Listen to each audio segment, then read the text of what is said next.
Hello again everyone, Truck CB Sales here with a tune-up and repair report for Frank in Oklahoma on his RCI-2995. Frank, I got it ready to go for you, bud. We replaced the driver and the final FET in the radio section. This unit here is one of the newest units that has the 4 IRF520s in the amp section, so not a great deal of output power compared to the older ones. But it turned out nicely and it'll work great for a driver into a 6 or 8. Let's go ahead and get right to it. I installed the amp on off switch in the back per your request. Right now the amp is off, RF power all the way down, 5-watt slug.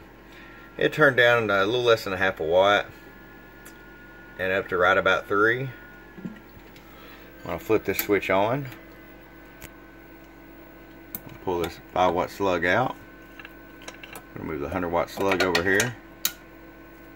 500-watt here.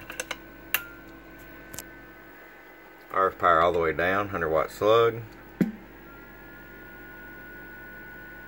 As you can see, we've got about 8 watts of carrier. And about 45 all the way up. We'll roll it back down. I'll show you 100 watts on the average power. Hello. It's about 55 average. We'll return the peak kit on, 500-watt slug. Hello. It's about 160 peak. Alright, Frank is ready to go for you, bud. I sure hope you enjoy. From your friend Truck at truckcbsales.com. Bye bye.